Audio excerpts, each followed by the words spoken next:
Hey everyone, how you doing today? Thank you for joining us for today's review of ProjectSight. We'll get started here in about a minute or so, just giving a couple more folks some opportunity to join in with us.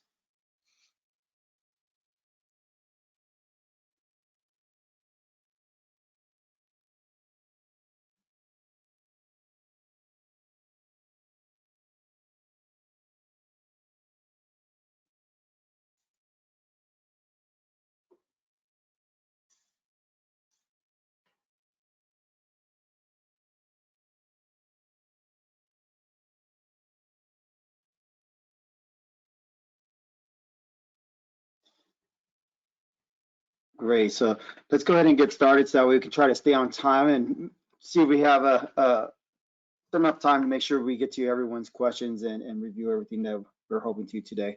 So really appreciate everybody joining us on this fine afternoon. Purpose for today's webinar is to review ProjectSight and answer any questions that you guys may have and walk you through the platform. On the call today, my name is Anthony Severa and I lead our efforts in the Northeastern US. And we have Jimmy Getz, who's one of our senior solutions engineers. A couple of things today, just some housekeeping. We welcome your questions. We're going to try to get to all of them if we can. And if you would, go to the control panel and submit your questions there. We will have 2 poll questions throughout the presentation, and we please ask you to participate in those. We will send out the recording from today's presentation to everyone who has attended. And again, at the end, if we have enough time, we will go through any remaining questions. And of course, if we don't have time, we'll take those offline and follow up with you directly. So what we plan to do today is will be the homepage from ProjectSight, the drawings, the upload process, OCR markups, Trimble Connect, dot control, RFI submittals, etc. From field management, we'll be going over checklists, daily reporting, and punch. And then on budget and cost, we'll be looking at budget overview, contracts, and the change order process. Again, thank you for everyone for joining, and we'll go ahead and hand it over to Jimmy to take us away. Okay, thanks, Anthony. I'm gonna switch my screen here. Let me know if you can see it. Yep, good to go. All right, perfect. Okay, so let's talk a little bit about ProjectSight. So ProjectSight is a web-based tool. So what you're looking at here is the first screen. You'll see here when you log in. So I'm logged in today as Jack Clifton. Right? He is a project manager managing multiple different projects. Right? The projects are organized in different portfolios based upon different criteria. So here are a number of different portfolios in here. I'm going to click into commercial division where we have the commercial division projects grouped together. Now I can view the data within ProjectSight. So if we're looking at a record, in this case, number of projects, I can view the data in a tile view, right? Or in a list view, which gives me more access to that metadata behind the scenes for the types of records that I'm looking at, in this case, projects. I can also, if I have hundreds of projects in here, I can sort them and search for them based upon different filters over here on the right-hand side. And then at any point, I can save a view so I can just see those specific projects that are relevant to the user. All right. I'm going to go in here to the University Student Union and Wellness Center. And when you enter a project, you land on the home page here. And this allows you to get some high-level information of that project. So we'll go over this now. So on the left-hand side are the different modules of ProjectSight. We'll go into those details in a second. Up at the top is the project, right? And the details of the project, which I can go ahead and look at or edit. And I've also got a list of my project team there I can view. And in the center here, we have a number of different widgets, right? These little tiles are what we're called widgets, and they allow for quick access to information, right? So I can visually see the punch items, action items. I can also interact with this. So I can click on different items within these widgets to bring up, in this case, 31 overdue punch items. Or I could go in here and look at the 15 closed punch items, which will send me to the punch record list where I can just see those closed items. So it's a nice little piece here that allows you to navigate the tool. And I can customize what widgets are on the dashboard based upon what I want to see. right? So here's all the available widgets down at the bottom, and I can just simply drag and drop them up into my dashboard. Throughout the product as well, when I'm in a record type and I want to create a widget, I can go ahead and do that myself, right? So I can create an action item widget that's going to show me different types of records that are that I want to see, and then I can save it as a widget for my dashboard. Some other navigational pieces here are on the right-hand side, which allows me to look at all the assignments that I have as Jack, right? I can see that individually, or I can see all assignments to my company, right? So if I were to be a subcontractor for the project that just has certain records assigned to me or my company, I can view those all together. There's also an overdue list, which is going to show me all the overdue items as needed here. Now above that, you've got some other options here. You can go ahead and turn that off here. We've also got our editing our project, right? So the details of the project. We have our project settings. Now this allows for high configurability of ProjectSight. So I can get in here and I can update what I call things from the nomenclature, from the drop-down list, from the different records. I can manage the companies that are involved in the project, distribution list, and then I can always get to those users, right? And within ProjectSight, you can create many different user roles depending on what that user is going to do, and then assign them as appropriate, right? So ProjectSight is highly configurable from the standpoint of we give those admins, such as Jack, access to edit those details of the project, to add new fields, to manage what the verbiage is throughout the product, just simply by being an administrator. Now we have our question icon here, which goes to our resource center, right? So there's online help, right? It leads directly to our online help for the specific area of ProjectSight that you're in this case, projects. Right, and it's going to give you some details here. There's usually some videos in here, some how-to guides, but that's available. We also have a video library that's going to show you all sorts of training videos and how-tos. We also have this how-to guide, which is going to pop up here. This is turned on for new users, but it allows you to kind of take a tour around, gives them the ability just to kind of have the system teach them the product here. All right. And then we also have a release schedule, right? So we're posting our releases out, right? We are a web-based tool, so we are constantly coming out with new releases, new product updates, new features and functionality. And those can be viewed here, as well as we have our support team, right? So if you have a question on the product, you need to know how to do something, you have a concern, you can contact them through our support area. And then we also have an idea portal, which allows you to add in new features and functionality to our development team. You can upvote and you can get an idea of what's coming within the product, right? So that's one way to get features and functionality added. The other way is if you want to be involved in a client advisory board, we have a couple of them dealing with the product. You can also join that. It gives you more of a direct contact with our development team to influence product direction, right? But we do have a roadmap. We do have a direction.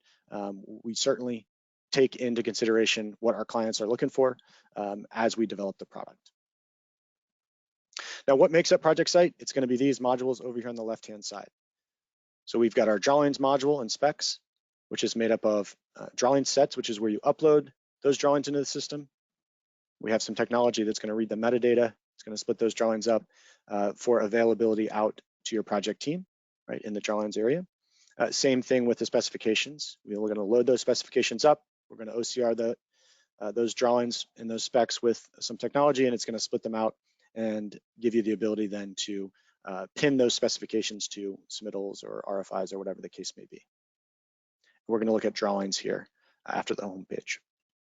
Now, our budget and cost module is made up of all of these different record types, right, from budget and contracts all the way through your change management process, and then down to invoices, expenses, and apps to payment.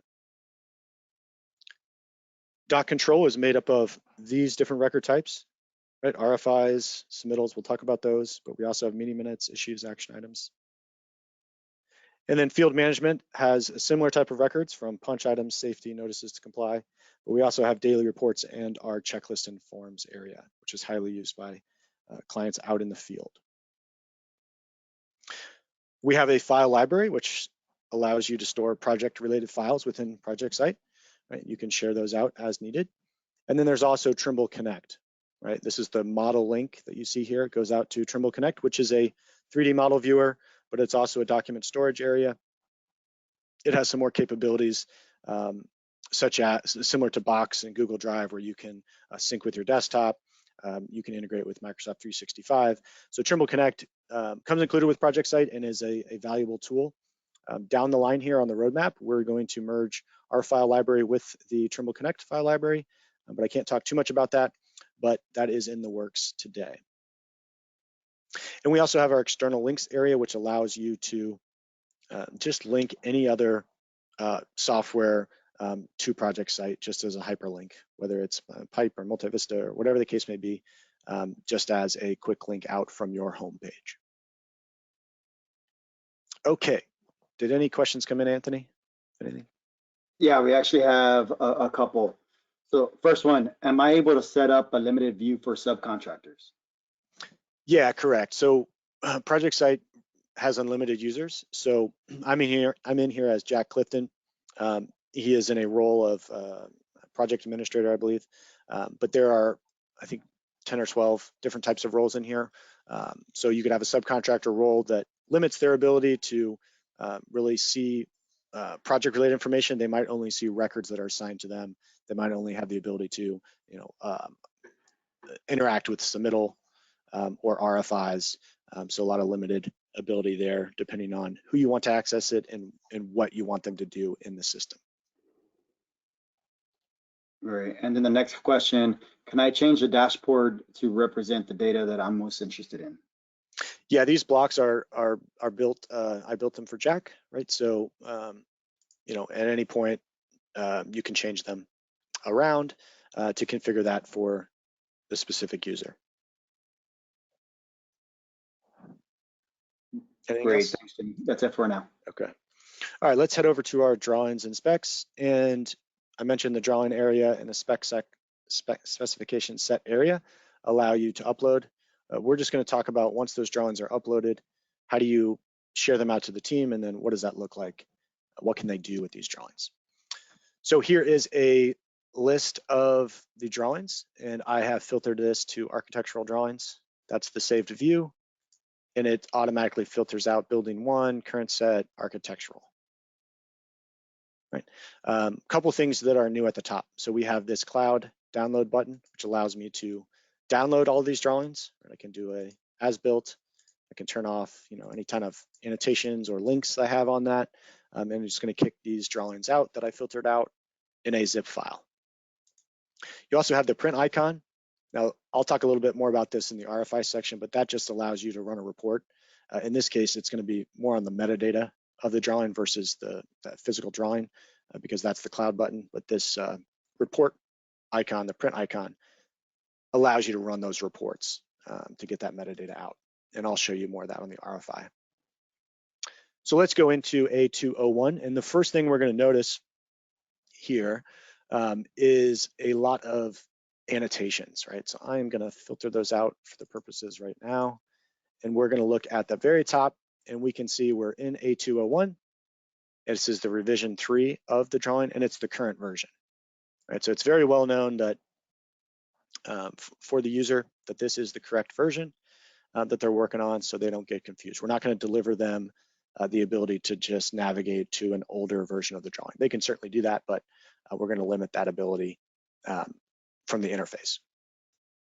Now, a couple buttons here. We have a compare button, which allows you to compare drawings, either different drawings or different versions of the same drawing, and it's an overlay capability. We also have our info tab, which allows you to look at the metadata here, right? The title, the revision date, and then we have our annotation layers. So I'm going to turn these back on. And this panel over here on the right side allows us to filter out what we want to see, whether that's just open punch items, for example. In this case, we're seeing everything, but it gives us the ability to filter that out. And then our link icon allows us to see all of the records that are linked to this drawing, right? So there's 4 files, right, which are images. There's 30 other records, right? So you can see those here in a list, but they're actually, these clouds. There's action item, RFI, a checklist, a punch item. And then as well, there's all different drawings that are linked to this other drawing, and that's going to be these callouts, right? So we're going to hyperlink all of these callouts, connect them all together during the upload process so that I can quickly access A410 from inside A201.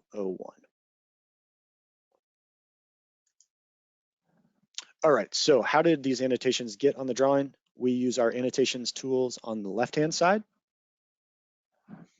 and that allows me to draw, to cloud, do different shapes. We have a quick link icon, which allows me to quickly drag and drop, or just click and drop. In this case, a punch item, or an RFI, or an issue, right? We can do text, we can color, we can also calibrate and then take measurements. So let's take a look at a couple of these, and I'll just quickly add an RFI here so you can see how easy that is. All right, so I'll cloud my area, I'll click my link icon, and that will bring up everything I can do. So I can upload a file, or if I'm on my iPad, I can take a picture. I can link from a file in the file library. I can link to another drawing, a specification, a model view, or a web link. But we're going to focus on the record type here, and this opens up that list of records within ProjectSight. And I'll go to my RFI, a little bit higher on the page here, and I can click create, and that's going to open up my input panel on the right-hand side. So I'm never leaving the drawing when I'm going to annotate on it and attach records to it, right? It's going to open up on the right-hand side so I can complete my form, and we'll talk about this form here in a little bit. I can complete my form. When I'm done, I can discard that, or I can save it, and it will take me right back to the drawing. And now that RFI is now connected to this drawing, but it also lives within our RFI module area. The last thing I want to show you is our link with Trimble Connect. So if I open up this stairwell here, we can see it was attached to the drawing, right? But we also see that it was linked to a model. So if I click on that model view, I'm going to be passed over to Trimble Connect, and it's going to display me that specific tagged piece of the model and what we call a view, and link it to ProjectSight. So I linked this column here, or this view of the column, but I can interact with this now. I can back it out, I can zoom it out, I can look at the model. So Trimble Connect allows you to upload those 3D models.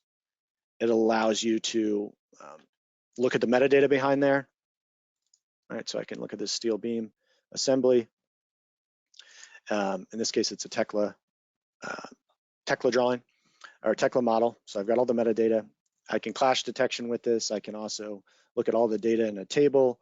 I can add some to-dos here. So Trimble Connect is a powerful piece, but from the purpose of what we're talking about today, I can quickly tag a section of the model, and I can bring it into ProjectSight so that when somebody needs to understand this issue, they've got the data they need, right? They've got the drawing they can look at, and they can also have the model link that shows them the model, right? And they don't need a separate license to view that model.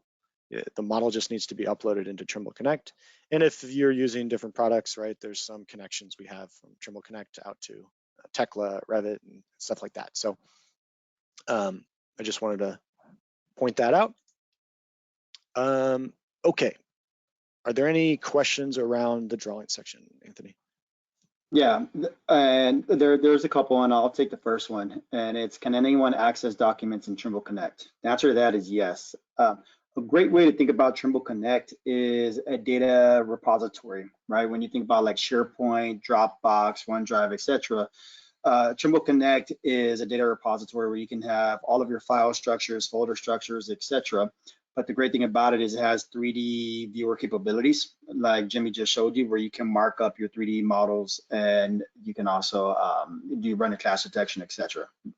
But yes, anybody can access that that module. For you, Jimmy, what if I have one PDF with multiple pages? Do I have to break them out before I upload it to the system? Yeah, and that's during the upload process that I skipped over, but no, if it's a single PDF with 100 pages, that's fine. You can upload that, and then you can also upload, individual PDFs as well. Basically, the system looks at the title block, matches it up, and then pulls and extracts that data from there. So it can be done in multiple different files as necessary. Great. And then next question, what happens to the previous versions after I upload a new one?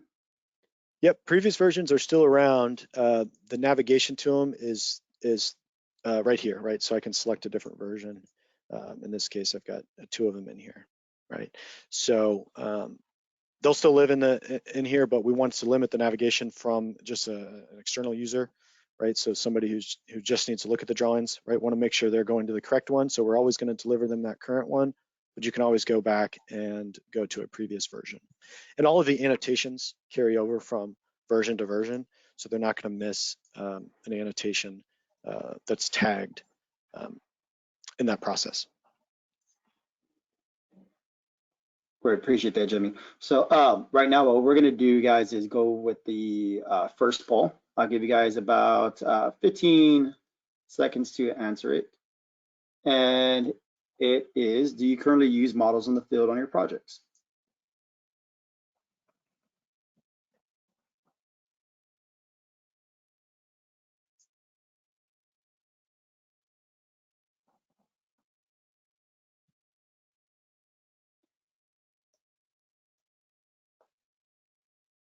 Great, give it a couple more seconds here, guys.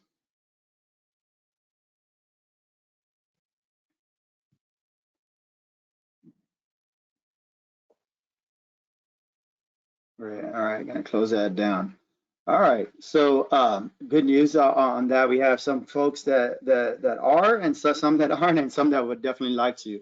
And so what we've noticed is that there's a lot of our customers who have clamored for this, as more of our BIM groups are getting more involved with the projects and in the field, and being able to give all of the access to your guys out in the field for the entire project, especially the class detections and being able to do your markups out there.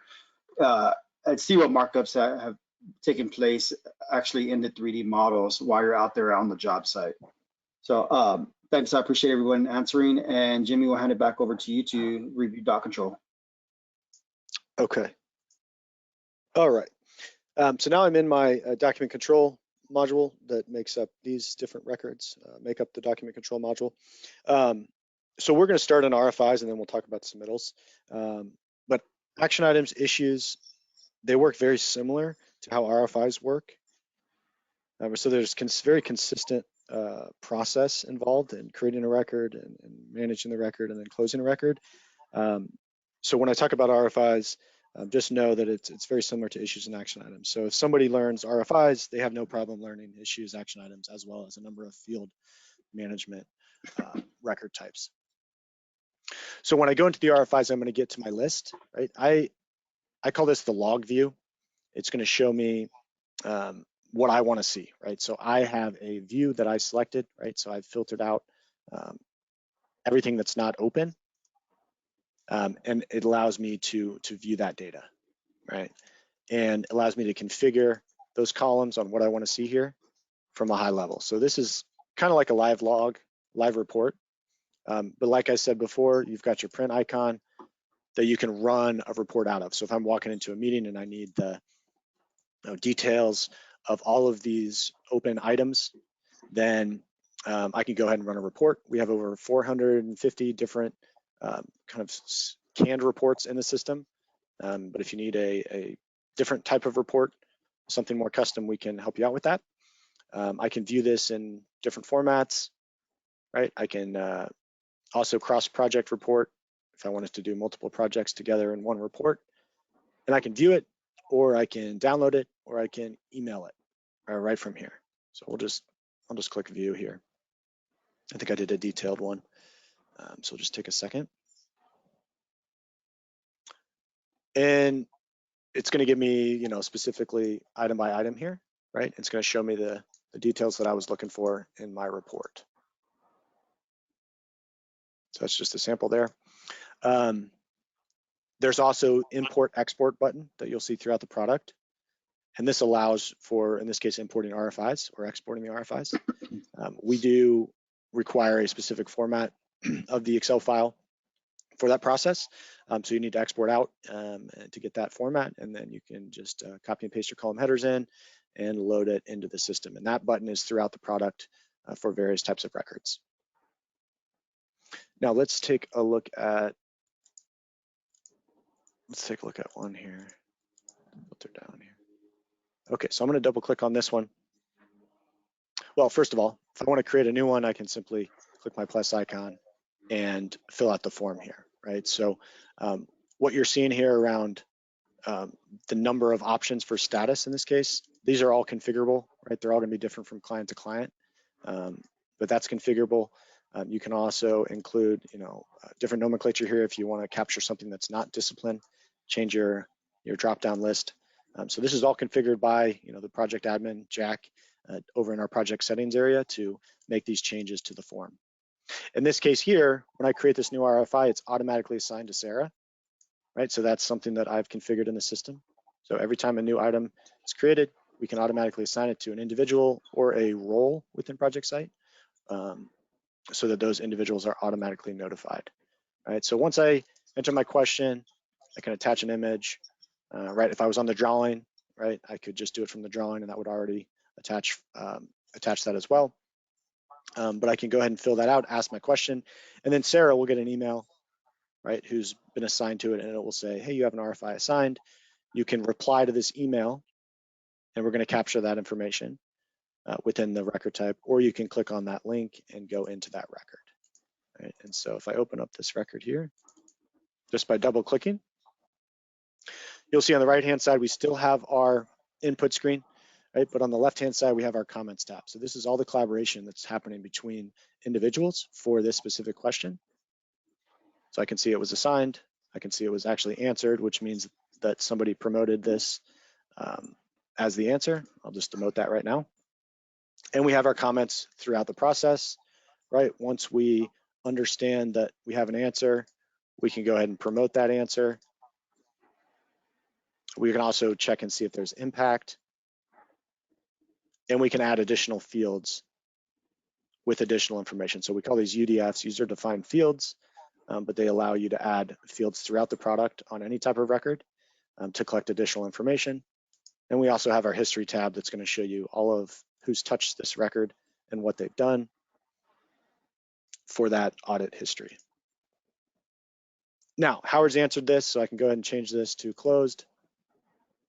When I click save, it's going to remove all of the comments, right? It's only going to show me that question and that answer, right? So it's very clear now for those users who are coming in here to check it out, right? And then I can just save it, click done, and now we see it's updated to closed, and it will filter out of my view here because I'm only filtering for open items. And maybe we'll move over to my closed view, my resolved RFIs. All right. And then as well on the submittal side, right, so we have two areas. So you can do them in a package format, right? You can group them together, or you can just load them in here individually, right? It doesn't matter to our system. We're going to be able to track whether it was a part of a group or not as well through our submittal log. All right, so here's our submittal log. In this case, I've configured this to be a little bit more information here. But same concept, filter and sort based on status, right? So we've configured the statuses here. I can group, right? I can view that as I need to, and then I can go ahead in here and open one up. And now I've got my input on the right-hand side. So a few more fields are associated with the submittal section, right? So I can do a specs section, type, create it on. I can create a revision right up at the top. Got my assigned individuals here, the subcontractor, right? All of those details here. We have our comment section around the left-hand side. And then as well, we can attach those documents as needed. And then on the tracking side, we've got our tracking tab, right? So we can put in our dates here. And then if we have additional information, more dates we need to capture, we can certainly add those in as user-defined fields. But as you can see, very similar to how an RFI functions from a usability standpoint. On the middle side, you also have a copy as well.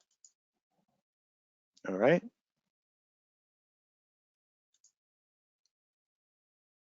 And then the meeting minutes, I'll just point that out as well. When you're setting up your meetings throughout the week, we have a process that allows you to do that. You've got your individual attendees. You can send them an email notification. You have your items that make up your agenda. And in the case here, I've got 2 items that I have assigned individuals, as well as there are comments on these, right? So I can see that individually inside those meeting minutes. And then if I want to create the next meeting, I can carry over different items as necessary, right? So I don't need to recreate this. And I don't know why these are A, S, D, F. I messed that up. Typically it's 1, 2, 3, 4, 5, right? But you can carry those over to the next meeting when you create it, so that you don't have to re-enter that information, right? So there might be certain items that you're capturing every week, and then the new items you on the fly, right? All right, Anthony, are there any questions on doc control? Yes, we have one. How do I create my reports? Create your reports. You can do that through the project settings area. So you have to have the certain administrative rights, but you can go in there and create your reports. We do use a Crystal reporting backend right now, so we can certainly help you with that. Typically during implementation, there'll be a number of reports that our clients would like to have, so that will be included in that implementation package.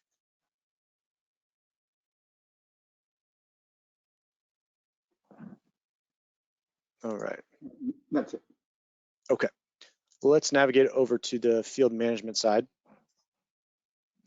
And these are the modules that make up the field side. So field observations, notices to comply, punch items, safety notices, those all work very similar to RFIs, right? So here's an example of the punch list.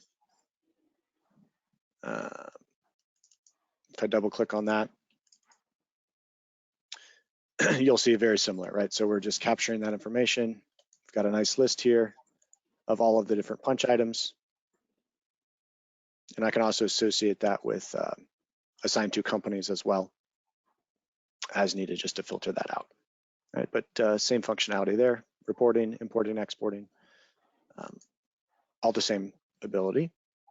Now, the biggest areas that field management is used is going to be the dailies and the checklist. That's where typical usage comes in. So on our dailies, I'll show you an example here.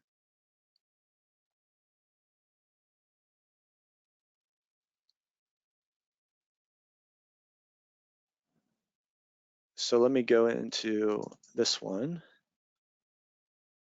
So here is the daily report, right? First thing you'll see is that weather, right? So this is connected to a weather station to pull that data at certain time periods.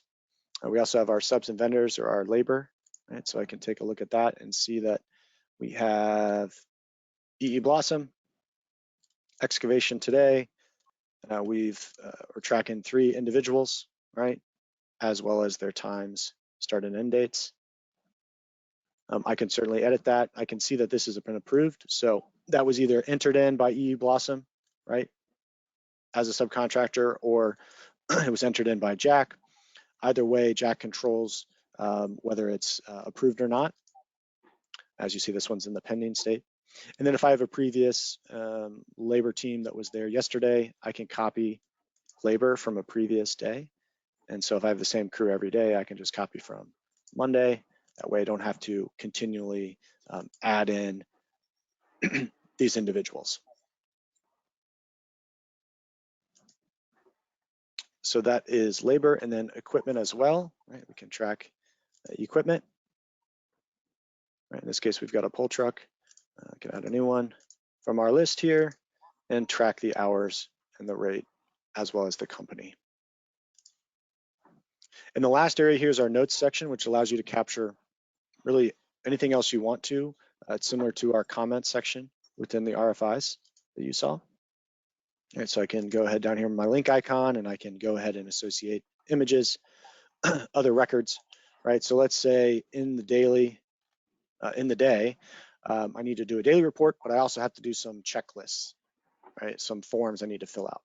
So I'll go over here to my link icon, go to my records, go to my checklist and forms, and I can click either create to create a new one, or I can go ahead and choose one that I've already completed that day. Right? The new ones are going to be at the bottom. But in the case here, I'll create a new one, and I'll be delivered my checklist template list. And in this case here, we'll just do like a safety one. So now this checklist is automatically attached to that daily. And now I'm in the checklist, and I can go ahead and fill this out, right? And our checklist forms area allows you to capture text area, dates, drop downs, pass fail. You can make comments and assign items to individuals. So a lot of flexibility here. Once you're done with that, it goes through an approval process, right? And then I can save it, and it will take me right back to my daily report. And it's now, whoops, I didn't mean to click on that. It's now associated this checklist with this daily report, so that when I print out this daily report, it's going to include these items that have been linked to it. All right. Were there any questions, Anthony, on the field side? Yes. How easy is it to create a new checklist? Yeah, the new checklist can be, excuse me, can be either imported from Excel, which is the typical way to do that, or Jack, as the project admin, can go in there and create one through the project settings. So it's limited ability for those users to go in there and do that. They simply can choose from a checklist template. But if if you need to load up another checklist, you can import process is probably the quickest way to do that through the project settings area. Great. And then one more. When I'm in the field, what are the options to capture images? Yep, we have a mobile app that allows you to be on site and capture all of that on your mobile device. So the items that are included on the app are going to be drawings, doc control, field management, file library. What isn't included on the mobile is the budget and cost, because that's typically done on the desktop, right?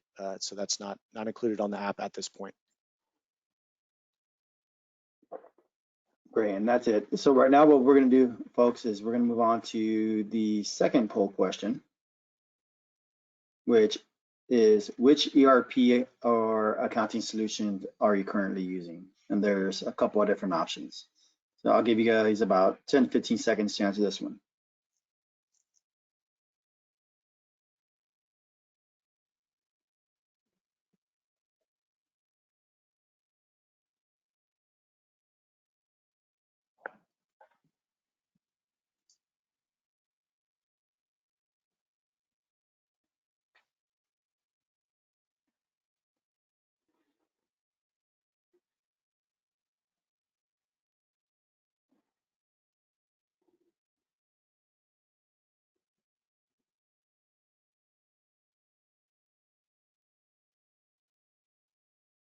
Great.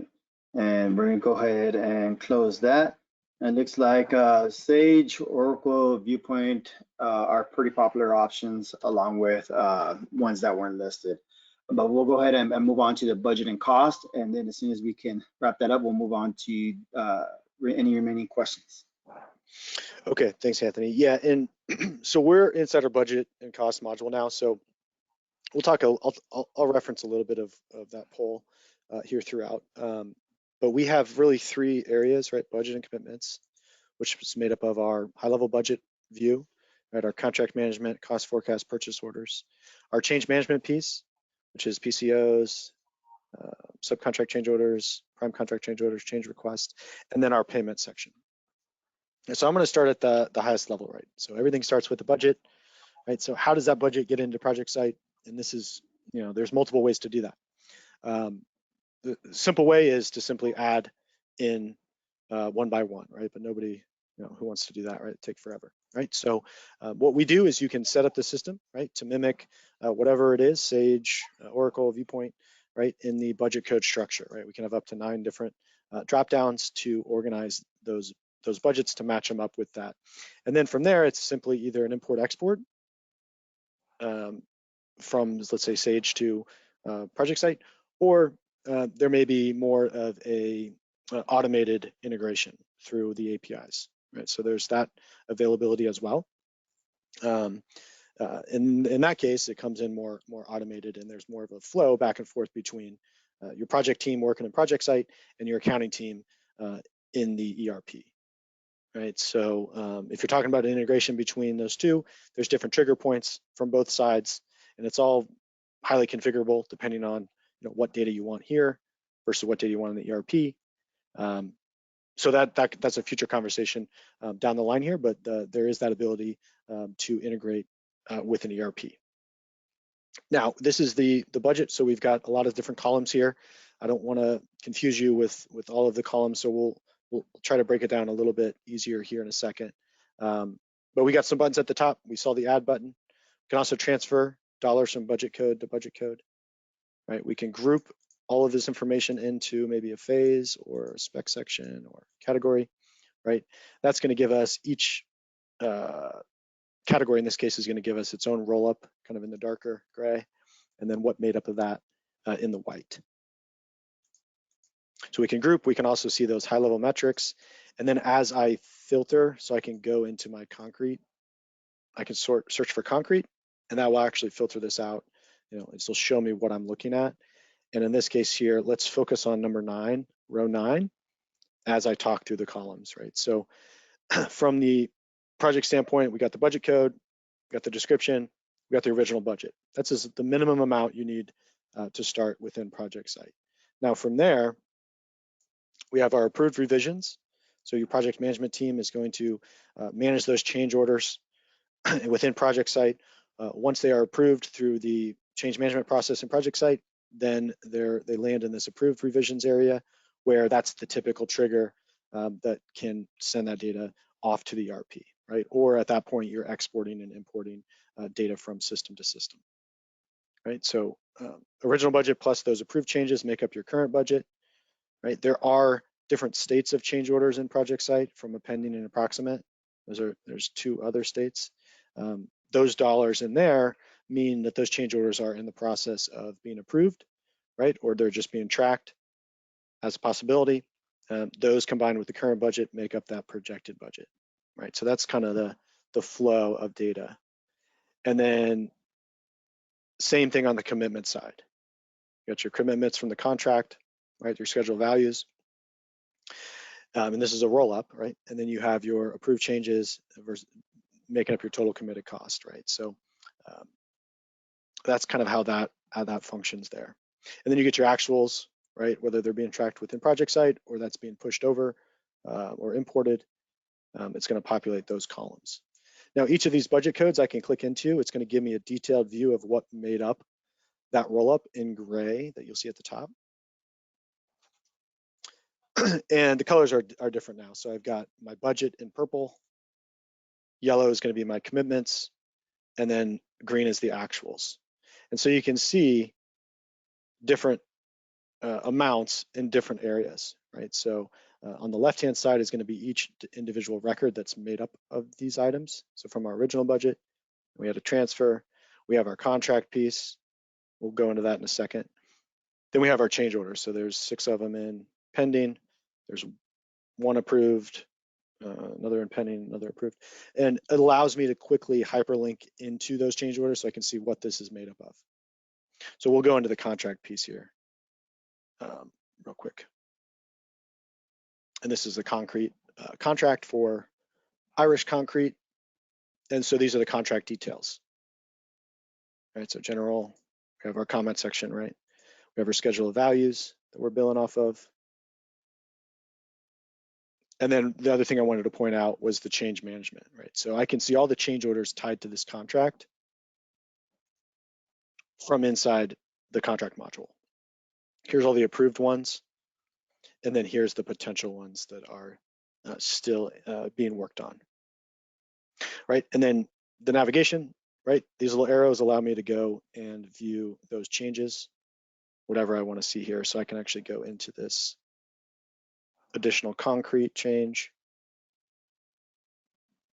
and that will navigate me over into that potential change order for the owner change, right? The details here, right? It's assigned to an individual, and here's all of the items that make up this change. And this is actually locked, so let me unlock that. And I can edit that grid, right, as the PM going in here and managing this, or I can open it up a little bit bigger. I can allow a subcontractor to come in here, right? I can limit their view so they only see maybe the cost piece, and I just want them to send me an estimate, right? I'm bidding on this change. I need to know what's it going to cost, right? So I can hide the unrelevant information for that subcontractor, but allow him, in this case Bob, to attach the bid in a PDF form. And then Jack Clifton or Bob Joyner can go ahead and manage that, right? So then they can say, okay, the estimate was this dollar amount proposed, it all works out together. We'll go ahead and save that and go ahead and send this off for approval. So that's kind of the navigation from that budget into that contract piece, right? But I can also go directly to those change orders, or I can go back and go to my change management section here. All right, so I can get my list of all my potential change orders. And I can organize that appropriately.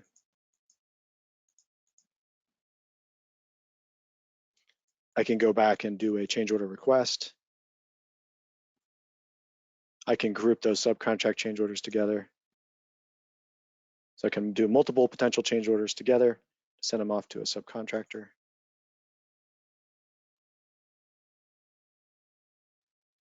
And ideally, right, we're keeping our project team inside the project management software, removing them from being involved in the ERP, but allowing that tracking and transfer of data, either through an export or an integration, out to that ERP, so the accounting system is updated as well. Okay.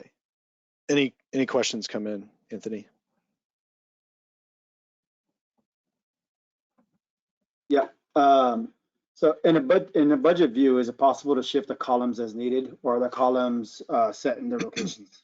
Oh yeah, correct. Yeah, similar to those other logs I showed you. You've got your columns here, and then you can add new columns, and you can add additional fields as well that come in as populated as a new column altogether. So really, you can configure this as you want, right? And what you want to see. Great, appreciate it. So we have about 10 minutes left, guys. What we'll move on to is just some additional questions that we hadn't been able to answer throughout in the interest of time. So a couple different questions for you, Jimmy, is in other systems, call outs are linked. Is this the same in ProjectSight?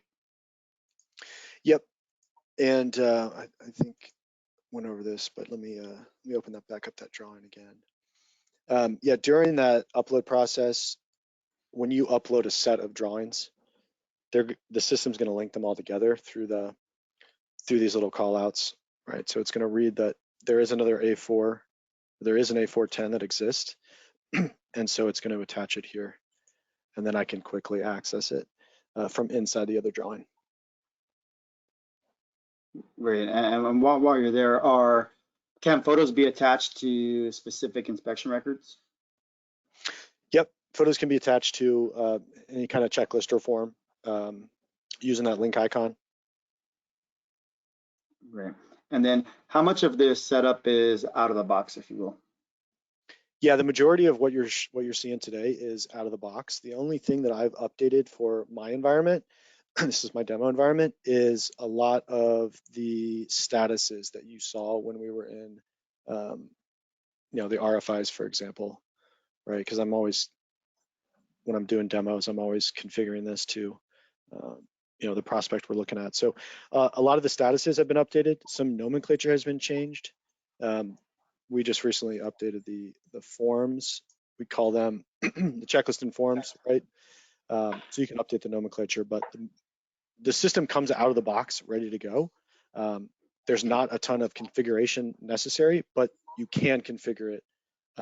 You can highly configure it. So take that into consideration. And also a lot of the security roles, right? Those are built per instance, per project, as necessary. And within your portfolios, you can template a project. You can create multiple templates of projects that have the same companies involved, the same security roles, the same users.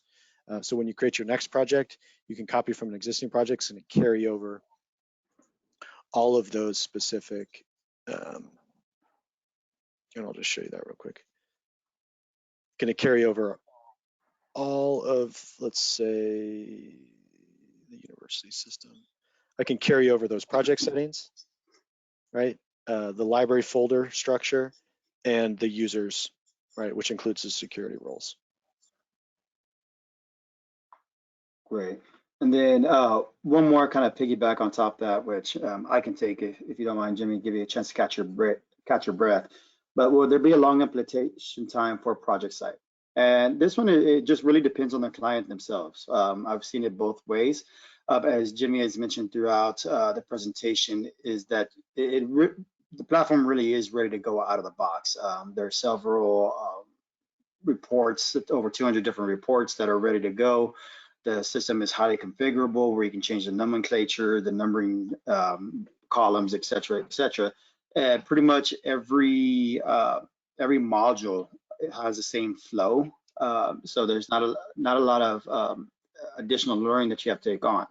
That being said, we have seen where there's some customers who take the opportunity to review what some of their best practices or their standard operating procedures of their current workflows, and then they want to use our professional services team to help them implement ProjectSight and match those standard operating procedures, or review those best practices and maybe update or replace them and implement it with ProjectSight. So throughout the process, we're able to work with your teams, and our solutions engineers like Jimmy and others will work with your teams to understand what is the best way for you to deploy and make recommendations accordingly. Great. Then a couple other quick questions for you, Jimmy. So do we support Android?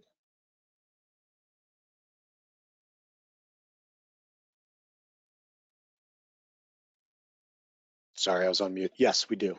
Correct. No worries. And then last one is, do we have workflow in the system? Right. So we've got some workflow here of creating those different statuses and then automatically assigning, for example, the RFIs to an individual. But we're still in the process of iterating on that. So we're kind of in those early stages. So right now, Jack would need to be in there and making sure that those RFIs get promoted to an answer and then closed out as needed. Appreciate that. So with that being said, I know there might be some other questions, guys, that we might haven't had a chance to get to. But if you do have some, feel free to drop them in the chat box while we're wrapping up here, and we can get back to you individually. A couple quick things. Just to wrap up, we really again appreciate you all joining us for today's call. We really hope that you learned something new and are excited about just another top tier project management platform for you to complete your projects. And what we'll do is send out a recording tomorrow. And if there weren't any questions that we weren't able to answer, we will get back with you directly. And then last but not least, once we close out, there will be a survey for you to answer before you leave. And it'll be if you want to have a more in-depth conversation with our team. And then also want to understand what project management solution you're currently using, whether it be like Procore or Prolog, PlanGrid, CMIC, or something different. But again, it was very good speaking with all of you guys. I hope you learned something today. And thank you very much for walking us through, Jimmy. No problem. Thanks, everybody.